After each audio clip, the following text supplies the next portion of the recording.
200 mega what سے گلگت بلتستان کا توانائی کا بحران حل کرنا تو بائیں ہاتھ کا کھیل ہے. انشاءاللہ تعالی مسلم لیگ نون اس مسئلے کو بھی حل کرے گی اور گلگت بلتستان کو بجلی میں خود کفیل کرے گی. تو نلتر 3 ہے، یہ انشاءاللہ تعالی فروری نہیں تو مارچ 2026 میں پیداوار دینا شروع کر دے گا، جس سے 16 میگا واٹ بجلی اور دستیاب ہوگی اور اسے کافی حد تک ریلیف ملنے کی توقع ہے. مسلم لیگ نون متحد ہو کر مضبوط قوت کے طور پہ انتخابی اکھاڑے میں اترے گی کہ عمران خان کو لانے والوں کا کورٹ مارشل تو ہو رہا ہے. دیکھیے جو نگران سیٹ اپ ہے اس کو آئین اور قانون کے مطابق کیا گیا ہے اور وہ سابق جسٹس ہیں اور مجھے یقین ہے کہ وہ اپنے اس منصب کے تقاضوں کے مطابق گلگت بلتستان کے اندر صاف شفاف انتخابات کو یقینی بنائیں گے اور ان میں مسلم لیگ نون بھاری اکثریت سے اس لیے کامیاب ہوگی کہ ہماری جو کارکردگی کا ٹریک ریکارڈ ہے وہ کسی جماعت کے پاس نہیں ہے، نہ پیپلز پارٹی کے پاس ہے، نہ پی ٹی آئی کے پاس ہے، نہ کسی اور کے پاس ہے. پاکستان میں بھی وہی حالات تھے 2013 میں جو گلگت بلتستان میں آج حالات ہیں، اور پاکستان میں بھی 18 20 گھنٹے کی لوڈ شیڈنگ تھی اور ہم نے اس لوڈ شیڈنگ کے مسئلے کو حل کیا اور ساتھ ہی ساتھ گلگت بلتستان کے لیے بھی توانائی کے منصوبے شروع کیے. چونکہ گلگت بلتستان میں توانائی کے منصوبے ہائیڈل نوعیت کے زیادہ منصوبے ہیں، ہائیڈل منصوبوں میں ٹائم زیادہ لگتا ہے اور ہم نے 2017-18 میں جتنے منصوبے شروع کیے تھے بدقسمتی سے حکومت تبدیل ہونے کے بعد 2018 کے بعد ان منصوبوں کی فنڈنگ جاری نہیں کی گئی، جس سے وہ تمام منصوبے یا بیمار ہو گئے یا وہ سست روی کا شکار ہو گئے. اور اب ہم نے آ کر دوبارہ ان منصوبوں کو، ان کی چونکہ لاگت بڑھ چکی تھی، ان کی منظوری دی ہے، ان کے لیے فنڈز جاری کیے ہیں اور جو اسی طرح جو ہنزر ہے منصوبہ وہ 40 میگا واٹ کا تھا، اس کو بھی فائلوں کی نظر کر دیا گیا. ابھی ہم نے حال ہی میں اس کو ریوائز کر کے اس کی اپروول دی ہے اور اس کے لیے فنڈ جاری کیے ہیں اور وہ بھی انشاءاللہ اگلے 3 سالوں میں اپنی 40 میگا واٹ بجلی دینا شروع کر دے گا. اسی طرح جو وہ تھا شگرتنگ منصوبہ بھی التوا کا شکار ہوا، اس کے لیے فنڈز جاری نہیں کیے. اور اگر یہ حکومت ہماری 2018 میں نہ تبدیل کی جاتی تو 2020 اور 21 تک تقریباً 100 میگا واٹ سے زیادہ بجلی گلگت بلتستان کو دستیاب ہو جاتی اور یہ بجلی کا بحران اسی طرح یہاں پر بھی ختم ہو جاتا جیسے پاکستان میں ختم ہوا ہے. تو یہ آج جو 18 گھنٹے کی لوڈ شیڈنگ ہے اس کی ذمہ دار پی ٹی آئی ہے، جس نے 4 سالوں میں کوئی ایک منصوبہ نہیں بنایا، کوئی ایک منصوبے کے لیے فنڈز جاری نہیں کیے. اور آپ یہ دیکھیے کہ جو مقامی طور پہ بھی منصوبے تھے، مسلم لیگ نون کی گلگت بلتستان میں حکومت جانے کے بعد 1 میگا واٹ کی پیداواری صلاحیت مقامی طور پہ تیار نہیں کی گئی، جس کی وجہ سے یہاں پر آج ایک شدید توانائی کا بحران ہے. اور اسی لیے وزیر اعظم شہباز شریف نے 100 mega what solar power project کا اعلان کیا ہے، جس پر اب تیزی سے کام ہو رہا ہے اور اس میں 2 اس کے منصوبے کے حصے ہیں. ایک وہ ہے جو روف ٹاپ ہوگا، جو ہم لوگوں کو اس سے مدد دیں گے اور اس کا ٹینڈر اب جانے والا ہے اور عنقریب انشاءاللہ اس پہ کام شروع ہو جائے گا. اسی طرح کچھ بڑے سکیل کے منصوبے ہیں جو گرڈ کے ساتھ جنہیں ہم لنک کریں گے تاکہ اس کی الیکٹریسٹی جو ہے وہ گرڈ کے اندر شامل کی جا سکے. وہ بھی انشاءاللہ اگلے سال تک اس میں کام ہو جائے گا، 1 سال کی مدت کے اندر کام ہوگا. پھر جو سب سے بڑا اہم منصوبہ تھا گلگت بلتستان کا وہ ریجنل گرڈ کا تھا کہ جو یہاں پر الیکٹریسٹی پیدا ہوتی ہے اس کو ڈسٹریبیوٹ کرنے کا کوئی میکنزم نہیں تھا. تو یہ منصوبہ بھی ہم نے 2017-18 میں شروع کیا، لیکن اس پر ایک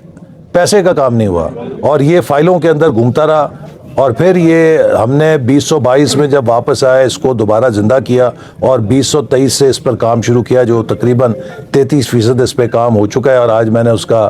جائزہ بھی لیا اور انہوں نے کہا ہے کہ امید ہے کہ انشاءاللہ 2026-27 میں وہ اس کے پہلے مرحلے کو مکمل کر لیں گے، جس سے ہمیں الیکٹریسٹی ڈسٹریبیوشن میں آسانی ہوگی. جہاں بجلی پیدا ہوتی ہے وہاں سے ہم دوسرے علاقوں میں لے کر جا سکتے ہیں. 4 گرڈ اسٹیشن اس کے اندر 132 kV کے تعمیر کیے جا رہے ہیں، ان پر بھی کام تیزی کے ساتھ جاری ہے. تو توانائی کے بحران کی اصل وجہ وہ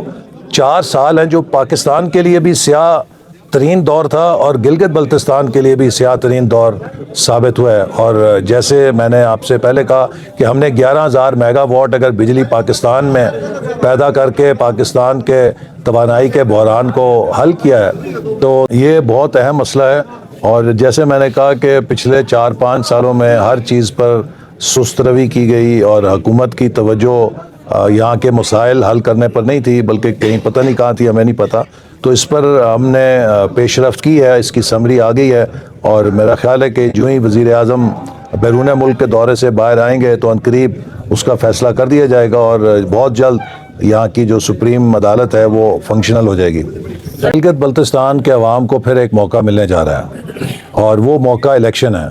کہ اگر آپ الیکشن میں دوبارہ ایسی قیادت کو اور ایسی جماعت کو منتخب کریں گے جس کا منشور ترقی ہے تو ترقی ملے گی. اور میں بلا شک و شبہ یہ کہہ سکتا ہوں کہ گلگت بلتستان کی تاریخ میں جتنی ترقی 2015 سے لے کے 2018 کے درمیان ان 3 سالوں میں ہوئی ہے کہ جب اوپر بھی مسلم لیگ نون کی حکومت تھی اور یہاں پر بھی مسلم لیگ نون کی حکومت تھی, شاید آپ کو 50 سالوں میں اتنی ترقی کے منصوبے نظر نہیں آئیں گے جتنے اس دوران ہوئے تھے. اور بعد میں پھر 18 سے 20 تک جو یہاں ہماری حکومت تھی اس کے لیے مرکز میں پی ٹی آئی کی حکومت نے فنڈز بند کر دیے تو وہ اس سپیڈ کے ساتھ کام نہیں کر سکی. لیکن اس کے باوجود وہ 3 سال کے جب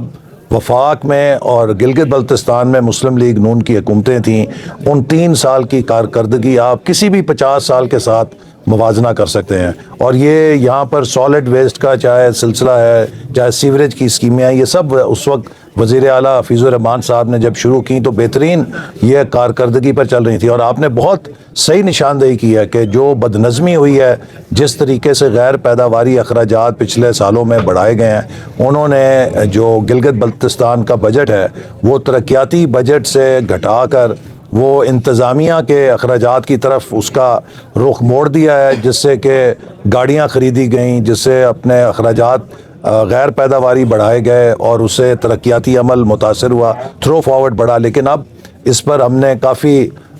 چیف سیکرٹری جو تھے ان کے ساتھ مل کر کام کیا ہے اور ریشنلائزیشن کی طرف گئے ہیں. اور کشمیر کے اندر بھی یہی مسئلہ ہمیں دیکھنے کو ملا اور ان کو بھی یہ کہا ہے کہ اب آپ نئی اسکیمیں شروع کرنے کی بجائے جو جاری منصوبے ہیں ان کو مکمل کریں. پہلے جو انتخابی شیڈیول نہیں آیا, جب ضابطۂ اخلاق الیکشن کا ہے وہ تب جاری ہوتا ہے کہ جب انتخابی شیڈیول آ جائے, اور جب بھی انتخابی شیڈیول آئے گا اور جو ضابطۂ اخلاق ہوگا ہم اس کی مکمل پاسداری کریں گے. اور جہاں تک پیپلز پارٹی کا تعلق ہے, آپ نے دیکھا ہے اگرچہ ہم مرکز میں کولیشن پارٹنرز ہیں لیکن ڈیرہ غازی خان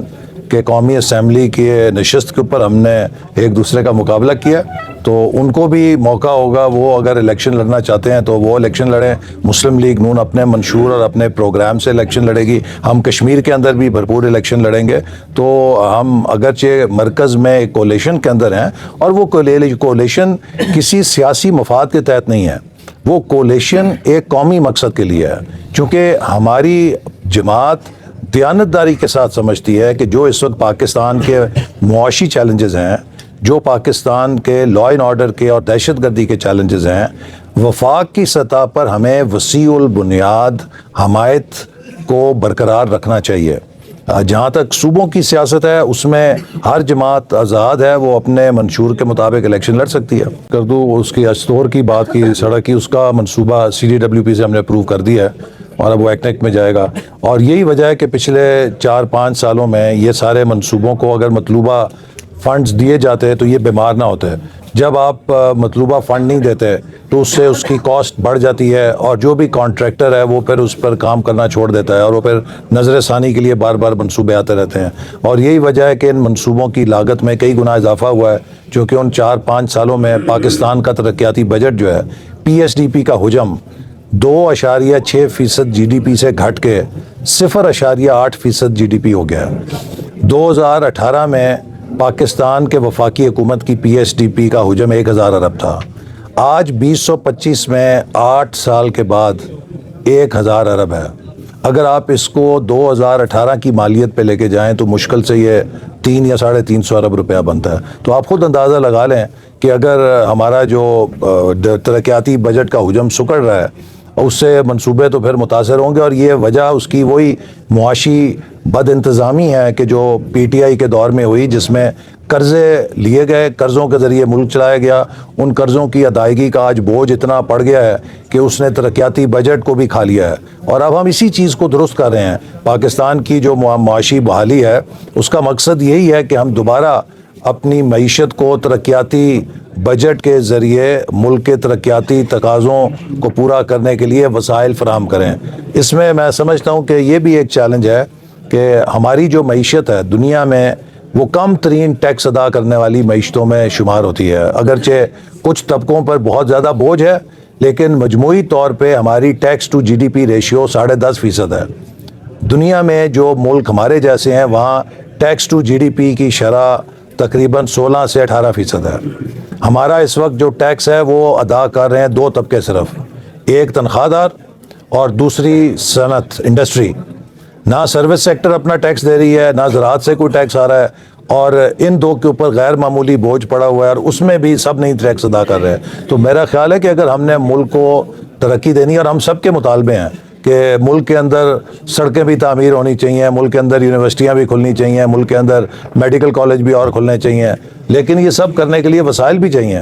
اور اس کے لیے ضروری ہے کہ ہر شخص اپنے حصے کا ٹیکس ادا کرے تاکہ ملک کے ٹیکس کی آمدنی میں اضافہ ہوگا تو اس سے ترقیاتی بجٹ میں بھی اضافہ ہوگا. اور لیکن جب تک وہ نہیں ہے ہم کوشش یہی کر رہے ہیں کہ جو ہمارے پاس ترقیاتی بجٹ ہے, جو اہم ترین ترقیاتی منصوبے اس وقت جاری ہیں, میں سمجھتا ہوں کہ اس وقت گلگت بلتستان کے لیے اہم ترین یہ ہے کہ جو بجلی کا بحران ہے اس کو حل کرنے کے لیے جو بھی وسائل ہیں وہ جھونکے جائیں تاکہ اگلے 2 سے 3 سالوں میں ہم زیرو لوڈ شیڈنگ کے اوپر آ جائیں. اور اس کے ساتھ ساتھ پھر وسائل بڑھیں گے تو دیگر منصوبے بھی انشاءاللہ شروع کریں گے. تقریباً میرا خیال ہے آج سے چند ماہ پہلے جولائی میں ہماری وزارت منصوبہ بندی نے وزیر اعظم کو خط لکھ کر اس بات کا تقاضا کیا تھا کہ جو اگلا NFC ایوارڈ ہے اس میں ہمیں وفاق جو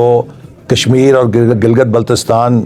کی گرانٹ دے رہا ہے اس کو صوبوں کی طرف منتقل کرنی چاہیے, ڈویزبل پول سے ملنا چاہیے یہ حق, چونکہ اس کا نقصان گلگت بلتستان آزاد کشمیر کے ساتھ خود وفاقی حکومت کو بھی ہے, چونکہ جو نیا NFC ایوارڈ ہے اس میں وفاقی حکومت کا حصہ تقریباً اب 40% رہ گیا ہے. 60% شیئر جو ہے وہ صوبوں کی طرف چلا جاتا ہے. اور اگر اس 40% حصے میں سے ہم نے قرضوں کی ادائیگی بھی کرنی ہے اور ہم نے گلگت بلتستان اور آزاد کشمیر کے بجٹ کو بھی چلانا ہے, ہم نے BISP کے پروگرام کو بھی چلانا ہے جو کہ صوبائی دار اختیار میں آتا ہے, سبجیکٹ وہ پروونشل ہے, تو پھر ہمارے پاس تو ترقیاتی بجٹ کے لیے کوئی پیسہ نہیں بچتا. تو اس لیے ہماری NFC میں حکومت کی طرف سے یہی تجویز ہے کہ ہم کشمیر AJ اور گلگت بلتستان اور جو نیولی مرج ڈسٹرکٹس ہیں اور اسی طرح اسلام آباد کیپٹل ٹیریٹری ہے, یہ انتظامی یونٹ ہیں, ان کو اسی طرح ان کے حصے کا بجٹ ملنا چاہیے جیسے 4 صوبوں کو ملتا ہے. ایک صوبے کا یہ اعتراض ہے کہ آئین کے اندر صرف 4 صوبوں کا ذکر کیا گیا ہے, تو اسی لیے ان 4 صوبوں پر ہی ہوتا ہے. میں سمجھتا ہوں کہ وہ کوئی اتنا معقول اعتراض نہیں ہے, چونکہ فار آل پریکٹیکل پرپزز آزاد جموں کشمیر اور گلگت بلتستان بھی پاکستان کے انتظامی یونٹ ہیں اور وہ 4 صوبے بھی ہمارے انتظامی یونٹ ہیں, اور ہمیں تمام انتظامی یونٹس کے اندر ایک ہی مساویانہ اصول کے تحت وسائل کی تقسیم کرنی چاہیے. اگرچہ ان کو باقاعدہ صوبہ بنانے کے حوالے سے ایک ڈیبیٹ ہے کہ اس کا ہمارا اس بین الاقوامی کیس کے اوپر جو کشمیر کے حوالے سے کیا فرق پڑے گا, تو اس کا علاج بھی میرے نزدیک یہ ہے کہ ہم اگر ایک آئینی ترمیم کی ضرورت ہے تو یہ ضرور کر سکتے ہیں کہ آزاد جموں کشمیر اور گلگت بلتستان وسائل کی تقسیم کے لیے پاکستان کے صوبوں کے مساوی تصور کیے جائیں گے, تو اس سے مسئلہ حل ہو سکتا ہے. اور جی اور اسی لیے جو 28ویں ترمیم کے لیے ایجنڈا ہے, یہ کچھ ایسی چیزیں ہیں کہ جن کے لیے 28ویں ترمیم آنی چاہیے, جیسے کہ لوکل باڈیز ہیں ان کو آئین کا کور ملنا چاہیے, انہیں آئینی تحفظ ملنا چاہیے, اور ہماری جماعت کا یہ موقف ہے کہ لوکل باڈیز کو جس طرح صوبائی اور قومی اسمبلیوں کو آئینی تحفظ حاصل ہے انہیں بھی آئینی تحفظ حاصل ہونا چاہیے, انہیں مستقل ہمارے جمہوری ڈھانچے کا ایسا ہونا چاہیے. اس میں اگر گلگت بلتستان اور آزاد کشمیر کو ان کا حصہ دینے کے لیے کسی آئینی ترمیم کی ضرورت ہوگی تو مسلم لیگ نون اس کی بھرپور حمایت کرے گی, اور ہم باقیوں کو بھی اس پر اتفاق رائے کے لیے قائل کریں گے انشاءاللہ. اور جیسے میں نے کہا کہ گلگت بلتستان کے نوجوان اور عوام اس بات کے شاہد ہیں کہ شاید پہلے انہیں نہیں پتا تھا کہ مسلم لیگ نون کی کارکردگی کا کیا معیار ہے, اب انہیں فرق صاف ظاہر ہو گیا ہے. اور مجھے اس بات کو کہتے ہوئے بڑی خوشی ہے اور میں فخر محسوس کرتا ہوں کہ ہمارے ساتھی ہیں حافظ حفیظ الرحمان صاحب، وہ دور اتنا مثالی تھا کہ ان 5 سالوں میں ایک بھی یہاں پر فرقہ واریت کی بنیاد پر قتل نہیں ہوا. 5 سالوں میں مکمل امن رہا. گلگت بلتستان ایک امن اور آشتی کی تصویر تھی، اور جو ہی مسلم لیگ نون کی حکومت ختم ہوئی آپ نے دیکھا یہاں پر پھر فسادات بھی ہوئے، یہاں پہ تناؤ بھی ہوا. اور ہم سمجھتے ہیں کہ یہ وہ علاقہ ہے کہ جہاں پر ہمیں ہم آہنگی کی ضرورت ہے، امن کی ضرورت ہے. یہ پاکستان کے لیے ایک ٹورزم کا مرکز ہے. اربوں ڈالر ٹورزم کی معیشت سے یہاں پر کمائے جا سکتے ہیں، اور اس کے لیے ہم نے اب کوشش کی ہے صوبائی حکومت کے ساتھ مل کر کے ایک ٹورزم ڈیولپمنٹ کا. کل میں نے جو یہاں کے انتظامیہ تھی ان کو یہی کا مشورہ دیا ہے کہ ہم ایک گلگت بلتستان کا over all tourism frame work بنائیں کہ جہاں ٹورزم کے فروغ کے ساتھ جو گلگت بلتستان کی ایکالوجی ہے اور انوائرمنٹ ہے اس کے تحفظ کو بھی یقینی بنائیں. یہ نہ ہو کہ گلگت بلتستان ایک دوسرا مری بن جائے، یا آپ کو گلگت بلتستان میں چلتے ہوئے یہ لگے کہ آپ پنڈی کے راجہ بازار میں یا فیصل آباد کے کسی گھنٹہ گھر سے اسی طرح سیمنٹ سریے کے کسی مرکز سے گزرے ہیں. ادھر ان کی جو تعمیرات ہیں ان کا ایک بلڈنگ کوڈ ہونا چاہیے تاکہ اس کا جو قدرتی حسن ہے وہ سیمنٹ سریے کی نظر نہ ہو جائے، اور اس کی تعمیرات بھی اس ماحول کے مطابق ہوں جس کو ہمیں پریزرو کرنا ہے. سب سے بڑا جو نقصان ہوا سی پیک کا، سی پیک کے تحت پاکستان میں 9 انڈسٹریل زون بننے تھے